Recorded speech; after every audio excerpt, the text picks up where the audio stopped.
எல்லாருக்கும் வணக்கம். நான் ரியல் மீடியா சேனல்லேருந்து ரசீம் பேசுகிறேன். நம்ம ரியல் மீடியா சேனலில் ப்ரீவியஸ் வீடியோவில் நீங்கள் பார்த்துருப்பீங்கன்னு நினைக்கிறேன். இப்போ நம்ம புது கண்டென்ட்டோட வீடியோ பார்க்க போகிறோம். வாங்க பார்க்கலாம். ரியல் மீடியா நேயர்களுக்கு அன்பான வணக்கங்கள். பழைய வீடியோ நீங்கள் பார்த்துருப்பீங்க. நம்ம நியூ இயர் அப்போ ஒரு வீடியோ 3 வீடியோ போட்டிருந்தோம். இப்போ நியூ இயர் முடிஞ்சு பொங்கல் நல்லா செலிப்ரேட் பண்ணியிருப்பீங்கிற ஒரு நம்பிக்கையோட பொங்கல் வாழ்த்துக்களும் கூறி நாளைய குடியரசு தினத்தை ஒட்டி குடியரசு தின வாழ்த்துக்கள் 76வது குடியரசு தினத்தை நம்ம நெருங்கியிருக்கோம். 76வது குடியரசு தின வாழ்த்துக்கள். எல்லாம் நல்லா இருப்பீங்கன்னு நினைக்கிறேன். இப்போ நம்ம real media TV Mohammed Rasim, என்னுடைய பையன் முகமது ரசீமுக்காக முகமது ஃபஜ்லுர் ரஹ்மான் அண்ணா இந்த வீடியோ அனுப்புகிறேன். எல்லாருக்கும் வணக்கங்கள். நம்ம இப்போ ஒரு ஜென்ரல் இன்ட்ரடக்ஷன் பார்க்கலாம். இப்போ பார்த்தீங்கன்னா நீங்கள் நான் எந்த இடத்துல எப்படி பேசணுங்கிறத கற்றுக்கிறது தான் மிக முக்கியமான ஒன்றுங்கிறது. இப்போ நான் கற்றுக்கிட்டது ஒன்று. எந்த இடத்துல எப்படி பேசணுங்கிறது எல்லாம் இது இப்போ ஒரு டீச்சர் ஒரு ஸ்டூடெண்ட் கிட்ட எப்படி பேசுறது, ஒரு ஸ்டூடெண்ட் ஒரு டீச்சர் கிட்ட எப்படி பேசுறது, எல்லாமே உங்களுக்கு டிஃப்ரெண்ட் இருக்குங்களா? உங்களுக்கே தெரியும் எப்படி ஸ்டூடெண்ட் எப்படி பேசுறது, ஒரு ஒரு ஊழியர் ஒரு மேனேஜர் கிட்ட எப்படி பேசுறது, ஒரு ஊழியர் ஒரு சிஇஓ கிட்ட எப்படி பேசுறது, ஒரு ஊழியர் ஒரு இன்னொரு ஆள்கிட்ட எப்படி பேசுறது. இந்த பேச்சுகளுடைய வார்த்தைகள் செலெக்ஷன் ஆஃப் வேர்ட்ஸ்ன்னு சொல்லுவாங்க. நீங்கள் பார்த்தீங்கன்னா இங்கிலீஷில் பார்த்தீங்கன்னா அந்த selection of words will choose your ஆட்டிடியூடுமாங்க. அந்த ஆட்டிடியூடோட இது செலெக்ஷன் ஆஃப் வேர்ட்ஸ் தான் பார்த்துக்கோங்க. ஸோ இதை எப்படி பேசுறதுங்கிறது ஒரு குட்டி கதை வழியாக நான் உங்களுக்கு சொல்லிக் கொடுக்க போகிறேன். எல்லாரும் குட்டி கதைக்கு ரெடின்னு நினைக்கிறேன். குட்டி கதைக்குள்ளே போகலாமா? கண்டிப்பாக போகலாம். ஓகே. இப்போ கதை என்னன்னு பார்த்தீங்கன்னா ஒரு மிகப்பெரிய ஒரு ராஜ்யம் ஒன்று இருக்குது. அந்த ராஜா ஒரு ராஜா ஒருத்தர் இருக்காரு. அந்த ராஜா அந்த ராஜ்யத்தை தன்னுடைய வயது முதிர்வு காரணமாக தன்னுடைய குழந்தை, அதாவது தன்னுடைய ஒரே வாரிசான இளவரசிக்கிட்ட கொடுக்கணும்னு நினைக்கிறாரு.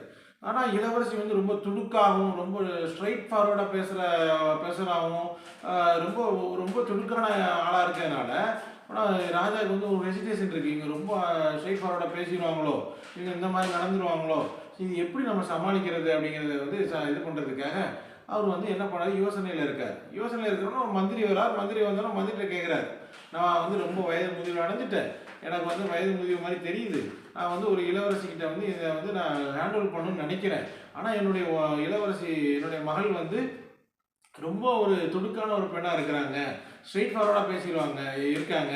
இது என்ன ஆகும், பல நட்புகளை கெடுத்துருமோங்கிற ஒரு பயம், மக்களை நல்லா ஆட மாட்டாங்களோங்கிற ஒரு பயம் எங்குள்ள இருக்குது மந்திரியாரேன்னு சொல்லும்போது, ஆனால் மந்திரியார் இதை கவலைப்படாதீங்க, என்கிட்ட விட்டுடுங்க, நான் ஒரு 10 days டைம் எடுத்துக்கிறேன். உங்களுக்கு 10 days டைமுக்குள்ளே உங்கள் பொண்ணை உங்கள்கிட்ட கரெக்டான முறையில் மாற்றி அமைக்க வேண்டியது என்னுடைய கடமைன்னு சொல்லி அவங்க அவரோட பொண்ணை அவர் ஒப்படைக்கிறாங்க.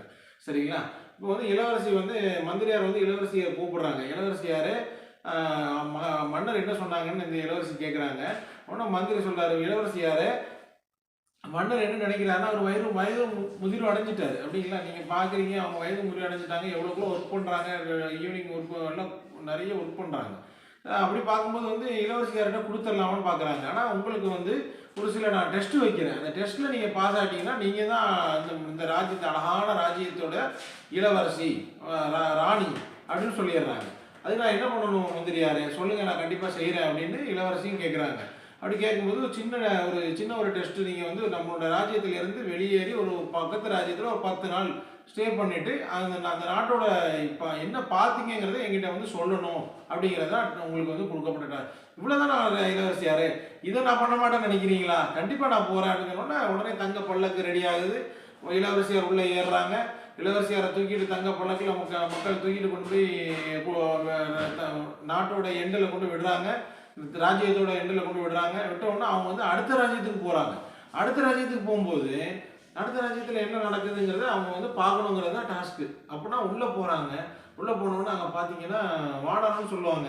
எல்லாம் வானரங்கள் எல்லாம் அழகாக மெயின்டைன் பண்ணுது, சாலைகள்லாம் அழகாக போடப்பட்டிருக்கு, செக்யூரிட்டிலாம் நல்லா இருக்குது, நல்ல அழகான ஒரு க்ளீனாக மெயின்டைன் பண்ணுறாங்க, வீட்டெல்லாம் அழகாக வச்சுருக்காங்க குரங்குகள். அப்படின்னு பண்ணும்போது வானரங்கிறது குரங்கு தான். சரிங்களா? அப்படி வச்சுருக்கும்போது நீங்கள் இப்படிலாம் பண்ணும்போது இவங்க ரொம்ப அட்மையர் ஆகிட்டு சரி இவ்வளோ அழகாக பண்ணியிருக்காங்களே, ரொம்ப நல்லா இருக்குது அப்படின்னு சொல்லி பண்ணிடுறாங்க. அப்படி இருக்கும்போது என்ன ஆகிடுது, காவலர் அந்த ஊரோட காவலர் என்ன பண்ணுறாங்கன்னா, இளவரசி கேட்குறாங்க, யார் நீங்கள் வித்தியாசமாக இருக்கீங்களே, எப்படி நீங்கள் உள்ளே வந்தீங்க, என்ன நோக்கத்துக்கு வந்தீங்கன்னு கேட்குறாங்க. அவங்களுக்கு வந்து சாட்டிஸ்ஃபை பண்ண முடியல காவலர்களை. உடனே வந்து ராஜா கிட்ட எடுத்துட்டு போயிறாங்க. ராஜா மிக கோபமாக இருக்கிறாரு. அது எப்படி நீங்கள் எங்கள் நாட்டுக்குள்ளே வரலாம், வர்றது மட்டும் இல்லாமல் நீங்கள் வந்து நிறைய இதை வந்து இது பண்ணியிருக்கீங்க, எப்படி என்ன பார்த்தீங்க சொல்லுங்கள்.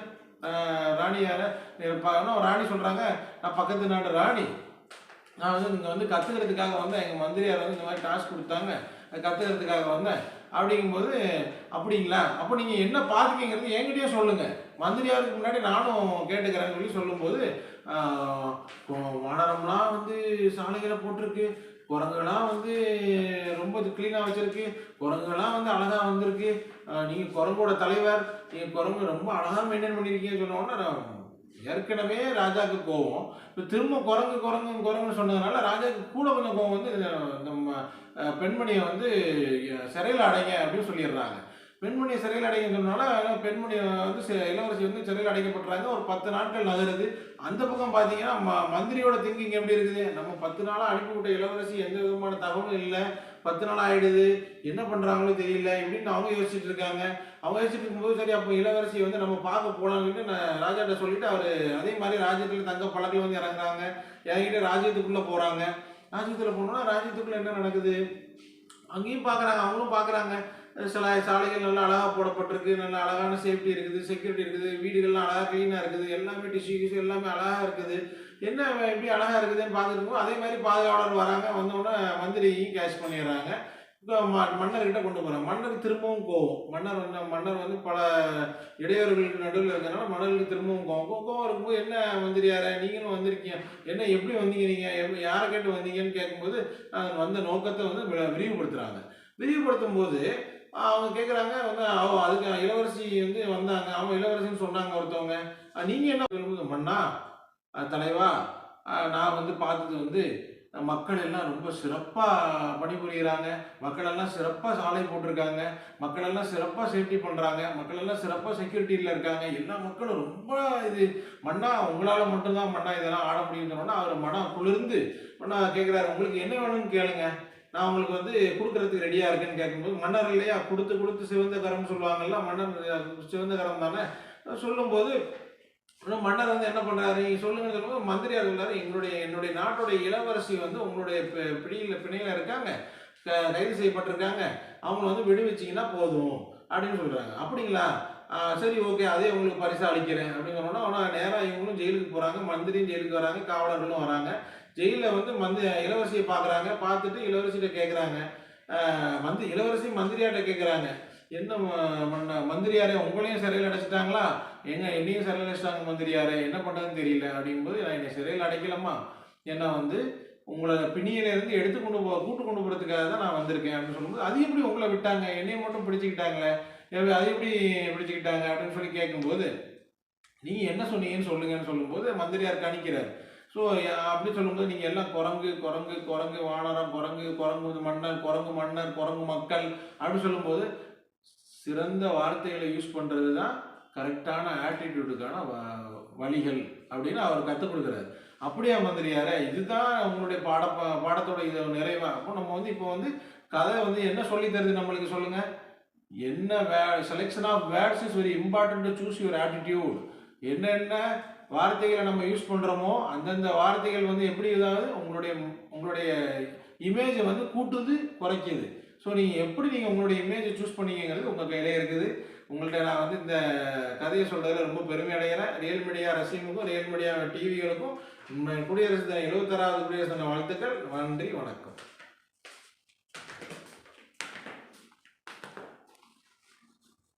Thank you for watching this video.